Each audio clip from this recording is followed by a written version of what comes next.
मैं अनिल कुमार दीक्षित अपने video channel Dixit जी speaks के साथ एक दफ़ा पुनः आपके समक्ष उपस्थित हूँ। आज है तारीख 14 अक्टूबर सन 2021 और दिन है गुरुवार। अपने वीडियो कार्यक्रम में मैं अपने श्रोताओं और दर्शकों का स्वागत करता हूँ, उन्हें प्रणाम करता हूँ। हम अब आपके सामने श्रीमद् भागवत पुराण के 9वें स्कंद के पहले अध्याय की कथा प्रस्तुत करेंगे। तो श्री हरि नाम के साथ हम कथा प्रारंभ करते हैं। ओम जय श्री कृष्ण।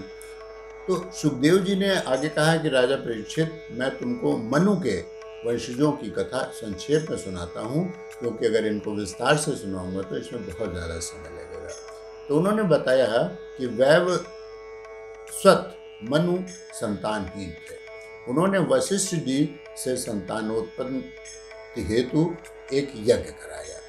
वैवस्वत मनु की पत्नी श्रद्धा ने भगवान से प्रार्थना की कि उसने कन्या रत्न प्राप्त हो। तो यज्ञ के पश्चात उन्हें कन्या रत्न प्राप्त हुई। इस पर मनु कुछ संतुष्ट नहीं दिखाई दिए और उन्होंने गुरु वशिष्ठ जी से कहा कि आप जैसे प्रतिष्ठित लोगों द्वारा भी यज्ञ कराने के पश्चात भी ये विपरीत कैसे होगा कि मुझे कन्या रत्न प्राप्त हुआ। इस पर वशिष्ठ मुनि ने अपने योग तप के बल से पता किया, तो उनको मालूम हुआ कि इनकी तो पत्नी ने ही मांगा था, इसलिए ऐसा हुआ। लेकिन जब उन्होंने कहा कि राजन, तुम्हारी बहुत ज़्यादा अगर इच्छा है पुत्र की, तो मैं भगवान विष्णु से इसके लिए प्रार्थना करूँगा। तो उसके बाद उन्होंने तप बल से उस इला नाम की जो उनकी पुत्री थी उसको ही पुत्र बना दिया,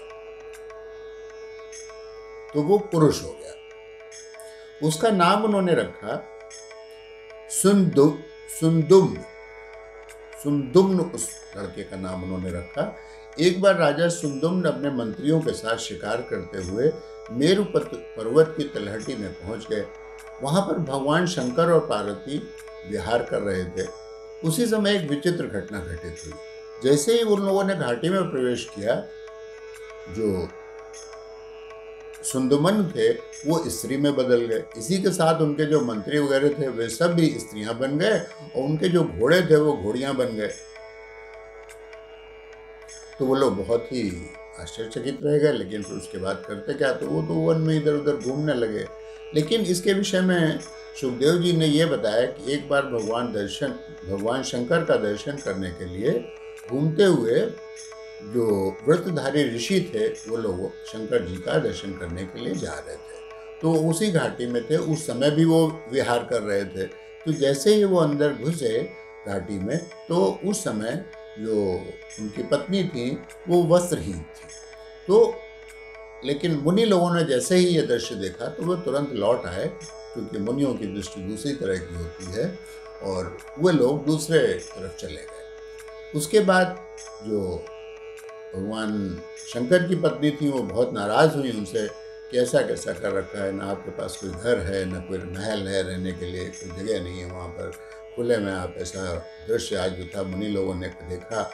वो तो मुनि अच्छे से चले गए, नहीं तो कुछ श्राप आप दे देते तो हम लोगों को और क्या होता। तो भगवान शिव ने उनको प्रसन्न करने के लिए कहा कि ऐसा है कि आज से इस घाटी में जो भी पैर रखेगा पुरुष वो स्त्री बन जाएगा। उसी की वजह से राजा सुंदुम्न जो थे वे स्त्री बन गए। अब वो स्त्री बन करके इधर उधर विचर रहे थे, तो वे बहुत ही रूपसी थे। जब वो पुरुष थे तभी खूबसूरत थे, राज परिवार से थे। लेकिन उसके बाद जब वो स्त्री हो गए तो वो स्त्रियोचित सुंदरता उनमें आ गई। तो जो चंद्रमा का पुत्र बुध है वो उनके ऊपर मोहित हो गया और उसने उनके सामने विवाह का प्रस्ताव रखा। तो स्त्री रूपी सुंदुम्न में भी उनके साथ विवाह करना पसंद किया और उनके साथ उनका विवाह हो गया। तो उनके एक पुत्र पैदा हुआ, उसका नाम रखा उन्होंने पुरुरवा पुत्र हुआ। जब राजा सुंदुम्न स्त्री हो गए तो उन्होंने अपने गुरु वशिष्ठ जी को याद किया और उनको अपनी पीड़ा सुनाई।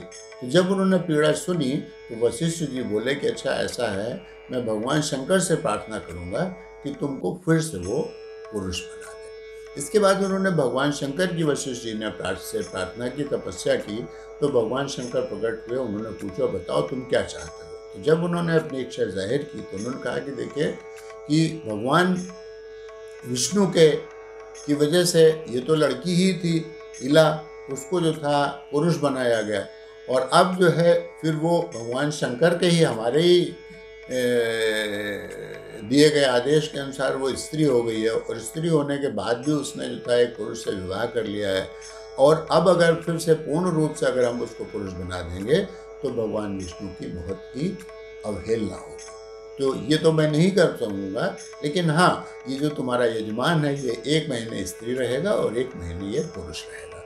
इस तरह से ये अपने राजधर्म का भी पालन करता रहेगा, और इसका जो स्त्री धर्म है ये उसका भी पालन करता रहेगा। तो उसके बाद राजा सुनदुम थे अपने राज्य को लौट गए और अपने राज्य का कार्यभार चलाने लग गए।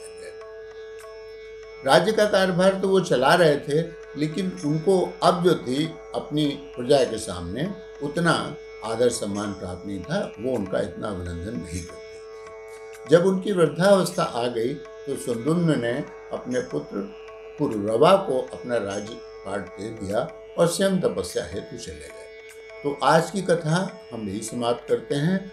आगे की कथा हम अपने अगले वीडियो में प्रस्तुत करेंगे।